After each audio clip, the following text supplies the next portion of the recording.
The Western Cape has experienced severe flooding this week due to heavy rains. Extreme weather conditions have caused extensive damage to informal settlements, leading to the evacuation of many stranded communities. The latest cold front to hit the province has also been making matters worse. The humanitarian aid organisation Gift of the Givers has been deploying teams on the ground to offer some much-needed relief. To tell us more, I'm now joined by Ali Sablay from the organisation. Thank you so much for speaking to us this evening. We know your teams are hard at work in the Western Cape. We've also heard reports of power pylons coming down in the storm, leaving many residents in wide parts of the province in the dark and cold. Tell us a little bit more about the conditions residents of the province are facing.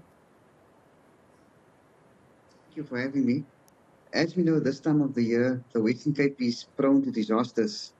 Our teams normally this time of the year inform and try to prepare for disasters that normally occurs in the informal settlements areas like Langa, Guguletu, and Kailicha.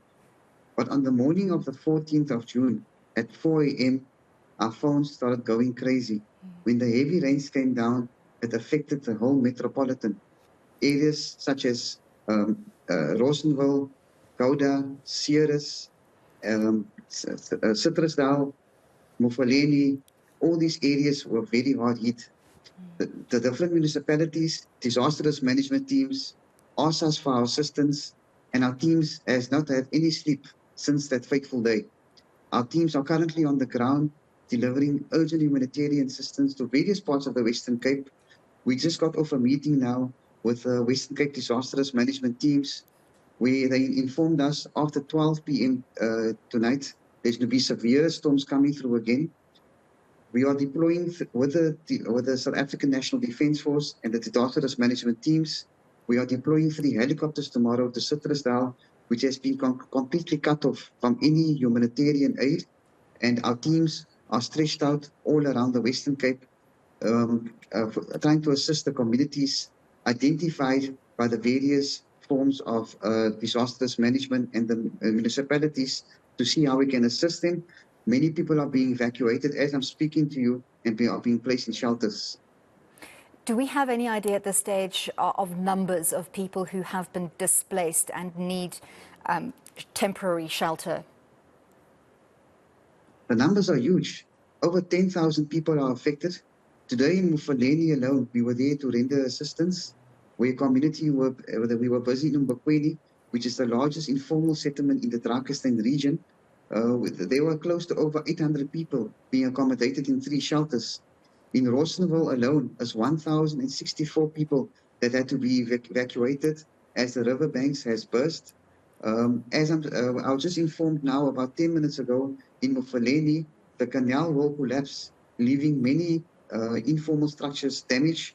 So the numbers are going to rise over 10,000, and we are appealing to residents, if you see your place is in danger, or if you stay in the floodline area, rather go to your nearest community hall that has been opened up by the municipalities to accommodate these people, to not take the risk with your family, because more heavy rains are predicted, and it's going to be a devastating situation if people do not take the opportunity to evacuate their homes and try to be accommodated in the shelters being made available.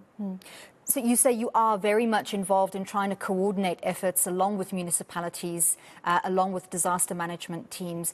Do you know if there is at this stage sufficient alternate shelter available for the numbers that are expected to increase as we see that more rain hitting the Western Cape, as you say, from midnight this evening, and we know that that rain is expected tomorrow and on Sunday?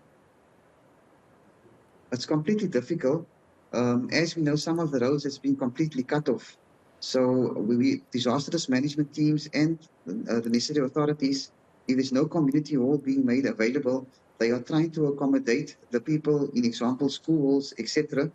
But there are many people that are left stranded as the roads are inaccessible to reach them.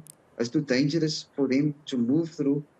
Speaking to a mother earlier who was at this hall, she said when the rain came down, she was her 4 children was clinged to her, and she was so scared they were going to drown.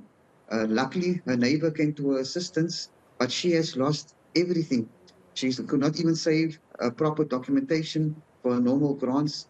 There's so many elderly people whose medication and their food items got completely washed away. Children are busy writing exams, their textbooks, their uniforms, everything destroyed. So the situation is currently still dire on the ground. Teams are working around the clock, trying to spread the message of people to evacuate. As Wednesday's rainfall has been, in many of these communities, has been complete devastation. We know you are reliant on funding and donations for South Africans across the country who want to get involved. Tell us about the kind of supplies that are most needed and where people can drop off donations. Blankets and mattresses are an urgent need at the moment. People are sleeping on the bare floor in these shelters as it's not enough mattresses and blankets available. Our teams are rolling out the blankets in its thousands.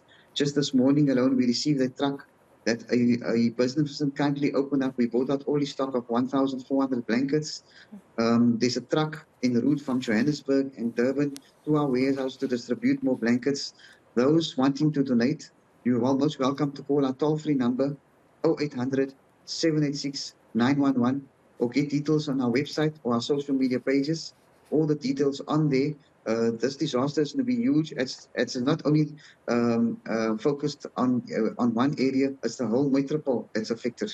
And I can only imagine that in addition to blankets and mattresses, food items, nappies, formula for babies, clothing for people who've lost everything, all of that would be welcome.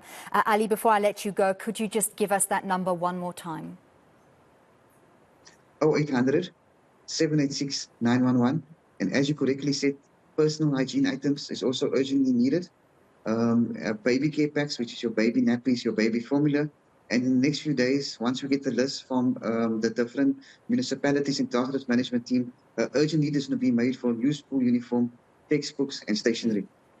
Excellent. Thank you so much. And as always, thank you for the work that you continue to do wherever there is a need in South African communities. That was Ali Sablay from Gift of the Givers as they continue to provide aid to residents in need in the Western Cape who've been hit very hard by the storms recently.